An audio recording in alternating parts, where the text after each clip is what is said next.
Hello दोस्तों, शिक्षा villa के हमारे इस यूट्यूब चैनल में आपका स्वागत है। हम यहाँ आपको ऑनलाइन क्लासेस, कंप्लीट कोर्स एवं कुछ महत्वपूर्ण एमसीक्यू क्वेश्चन भी सॉल्व कराएंगे जो आपके एग्जाम पॉइंट ऑफ व्यू से बहुत ज़्यादा इंपॉर्टेंट होंगे। आज का हमारा टॉपिक है विटामिन। जैसे कि हमने पिछले क्लास में कार्बोहाइड्रेट, प्रोटीन, वसा के बारे में पढ़ा था, अब इस हम लेक्चर में विटामिन के बारे में पढ़ेंगे। तो चलिए आगे बढ़ते हैं। विटामिन एक प्रकार का कार्बनिक यौगिक है जिससे कोई कैलोरी ऊर्जा प्राप्त नहीं होती, परंतु यह शरीर में विभिन्न रोगों से रक्षा करती है। तो जैसा कि हमने पढ़ा था कि विटामिन से हमें कोई ऊर्जा प्राप्त नहीं होती, तो हमें ऊर्जा किससे प्राप्त होती है? कार्बोहाइड्रेट, प्रोटीन एवं वसा से। परंतु विटामिन हमारे विभिन्न रोगों से रक्षा करती है। ठीक है, आगे बढ़ते हैं।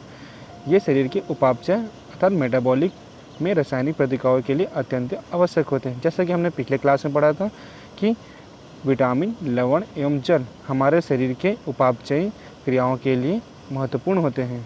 तो ठीक है, विटामिन की खोज फंक ने 1911 ईस्वी में किया था, याद रखिएगा इसे। और हम आइए देखते हैं कौन कौन से विटामिन होते हैं।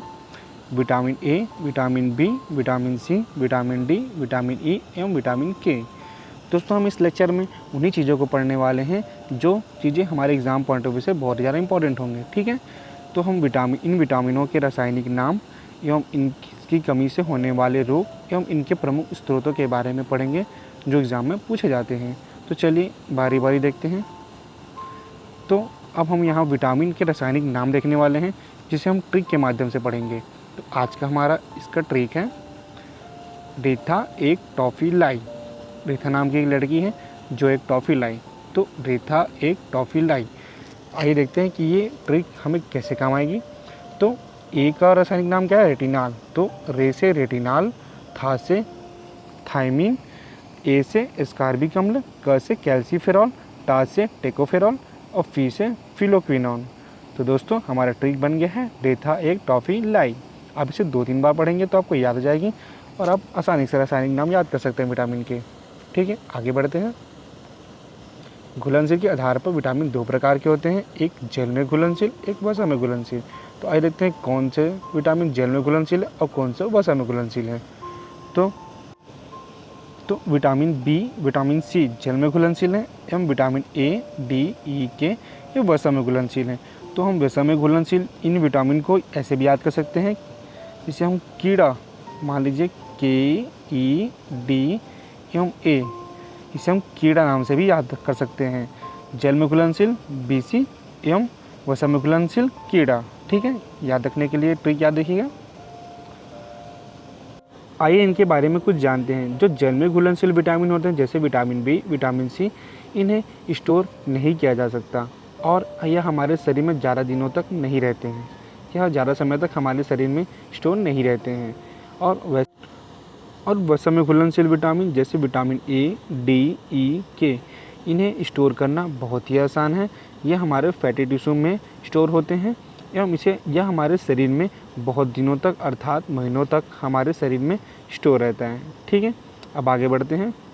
अब हम विटामिन बी के कुछ प्रकार देख लेते हैं जो हैं B1, B2, B3, B5, B6, B7, B11, B12। इनके रासायनिक नाम बहुत ज़्यादा इंपॉर्टेंट है जो एग्ज़ाम में पूछे जाते हैं, तो इसे भी हम कुछ एक ट्रिक से पढ़ेंगे। ठीक है, तो इसका ट्रिक है थारा नाइक पेन पर बाटा फूल सही है। तो आप इसे 2-3 बार रटेंगे, 2-3 बार बोलेंगे तो आपको याद हो जाएगी थारा नाइक पेन पर बाटा फूल सही है। था से हो गया थायमीन, रा से हो गया राइबोफ्लेविन, ना से हो गया नेकेटोनामाइड, पैन से हो गया पैंथोनिक अम्ल और पर से हो गया पायरिडॉक्सिन, बा से हो गया बायोटिन और फुल से हो गया फॉलिक अम्ल, एक स से हो गया साइनोकबलामिन। तो दोस्तों, ये आपको याद करने का बहुत ही अच्छा ट्रिक है। आपका ट्रिक क्या है? थारा नाइक पेन पर बाटा फुल सही। आप इसे 2-3 बार बोलेंगे तो आपको याद हो जाएगा और ये बहुत ही ज़्यादा एग्जाम के लिए इम्पॉर्टेंट है, तो आप इसे याद रखिएगा। ठीक है, और विटामिन बी में एक और इम्पॉर्टेंट पॉइंट है, जो विटामिन B12 होता है उसमें कोबाल्ट पाया जाता है, याद रखिएगा इसे। ठीक है, अब विटामिन की कमी से होने वाले कुछ रोग देख लेते हैं। जैसे विटामिन ए की कमी से रतौंधी नामक बीमारी होती है। रतौंधी बीमारी में हमें आँखों में ब्लाइंडनेस आ जाती है, हमें आँख के सामने काला काला नज़र आता है एवं इसे आई ब्लाइंडनेस भी कहते हैं। ठीक है, विटामिन बी की कमी से होते हैं बेरी बेरी रोग होते हैं। जो विटामिन B1 की कमी से होते हैं एवं विटामिन सी की कमी से स्कर्वी नामक रोग होता है। इसमें हमारे मसूड़ों में दर्द अर्थात हमारे दांत गिरने लगते हैं। ठीक है। विटामिन डी से हमें रिकेटस नामक बीमारी होती है कमी से, इससे हमारे हड्डियों में दर्द होने लगती है, प्रायः बच्चों में होती है। एवं विटामिन ई की कमी से नपुंसकता आ सकती है। तो और विटामिन के से हमारे रक्त का थक्का बनने में दिक्कतें आती हैं। दोस्तों ये इन विटामिन की कमियों से होने वाले रोगों को याद रखिएगा। ठीक है। अब आगे बढ़ते हैं। विटामिनों का संश्लेषण हमारे शरीर की कोशिकाओं द्वारा नहीं हो सकता। दोस्तों विटामिनों का संश्लेषण हमारे शरीर की कोशिकाओं द्वारा नहीं हो सकता एवं इसकी पूर्ति के लिए हमें विटामिन युक्त, आइए देखते हैं कुछ इंपॉर्टेंट पॉइंट। दोस्तों विटामिनों का संश्लेषण हमारे शरीर की कोशिकाओं द्वारा नहीं हो सकता एवं इसकी पूर्ति विटामिन युक्त भोजन से ही होती है, परंतु विटामिन डी एवं विटामिन के का संश्लेषण हमारे शरीर में होता है। और दूसरा पॉइंट है विटामिन डी का संश्लेषण सूर्य के प्रकाश में उपस्थित पराबैंगनी किरणों द्वारा त्वचा के कोलेस्ट्रॉल द्वारा होता है। याद रखिएगा दोनों पॉइंट बहुत ज़्यादा इंपॉर्टेंट है। ठीक है। आइए अब हम देखते हैं विटामिनों के प्रमुख स्रोत। तो विटामिन ए हमें कहाँ से मिलते हैं? दूध, अंडा, पनीर, हरी सब्जियों एवं मछली के यकृत तेल से। ठीक है। विटामिन बी हमें कहाँ से मिलता है? मूंगफली, मांस, दूध, अंडा, टमाटर एवं गन्ने से। विटामिन सी हमें कहाँ से मिलता है? नींबू, संतरा, नारंगी, टमाटर एवं खट्टे पदार्थों में। विटामिन डी हमें कहाँ से मिलता है? मछली के यकृत तेल से, दूध एवं अंडे से। विटामिन ई कहाँ से मिलता है? हरी पत्ती वाली सब्जियों एवं दूध एवं वनस्पति तेलों से। और विटामिन के कहाँ से मिलता है? टमाटर एवं हरी सब्जी से। दोस्तों इसके अलावा भी बहुत सारे स्रोत हैं, लेकिन ये कुछ बहुत ही ज़्यादा इंपॉर्टेंट स्रोत हैं जो एग्ज़ाम में पूछे गए हैं। आपको कभी कभी पूछा जाएगा कि मान लीजिए दूध से हमें कौन कौन से विटामिन मिलते हैं, तो जैसे vitamin A, vitamin B, vitamin D, vitamin E, तो आप ऐसे भी याद रखिएगा। और आपको पूछ दिया जाएगा कि इसमें से कुछ स्रोत को दिया जाएगा और उसमें हमें कौन सा विटामिन मिलता है, तो ऐसे क्वेश्चंस आपके एग्ज़ाम में आते हैं। तो दोस्तों इसी के साथ आज का हमारा थ्योरी सेक्शन समाप्त होता है। अब हम बढ़ते हैं एमसीक्यू क्वेश्चन की तरफ और आइए देखते हैं कि आप कितने क्वेश्चंस का सही उत्तर दे पाते हैं। तो चलिए हमारा पहला क्वेश्चन है विटामिन B12 का रासायनिक नाम क्या होता है? तो क्या होता है? साइनोकोबालामिन। ठीक है। मछली यकृत में कौन सा विटामिन होता है? तो हमने पढ़ा तो विटामिन डी एवं विटामिन ए दोनों में मछली यकृत होता है। ठीक है। दोनों। विटामिन की खोज किस वैज्ञानिक ने की थी? तो किसने की थी? सी फंक ने। विटामिन से कितने ऊर्जा प्राप्त होती है? तो कितनी ऊर्जा प्राप्त होती है? 0। तो दोस्तों हमें विटामिन से कोई ऊर्जा प्राप्त नहीं होती, तो हमसे किससे होती है? कार्बोहाइड्रेट, प्रोटीन एवं वसा से हमें ऊर्जा प्राप्त होती है और विटामिन से ऊर्जा प्राप्त नहीं होती। किस विटामिन में कोबाल्ट पाया जाता है? तो हमने बी में एक इम्पॉर्टेंट पॉइंट पढ़ा था, विटामिन B12 में कोबाल्ट पाया जाता है।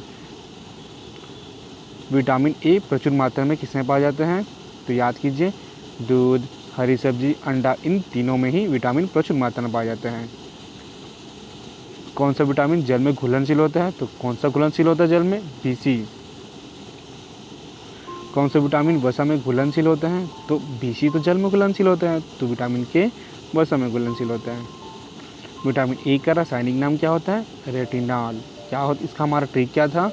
रे था एक टॉफी लाइव, तो रे से रेटिनॉल।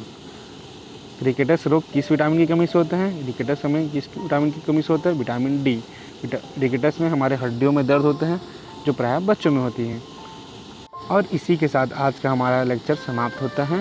मैंने इससे पहले पोषक पदार्थ पर भी एक वीडियो बनाया है जिसमें मैंने कार्बोहाइड्रेट, प्रोटीन एवं वसन को अच्छे से समझाया है। आप उसे भी जाकर देख सकते हैं। एवं अगर आप हमसे इंस्टाग्राम, फेसबुक एवं टेलीग्राम से जुड़ना चाहते हैं तो मैंने उसका भी लिंक डिस्क्रिप्शन बॉक्स में डाल दिया है, आप वहां से हमें ज्वाइन कर सकते हैं। अगर आपको मेरा ये वीडियो पसंद आया तो इसे लाइक कीजिएगा, शेयर कीजिएगा एवं हमारे चैनल को सब्सक्राइब कीजिएगा और बेल आइकन दबाना ना भूलिए। Thank you.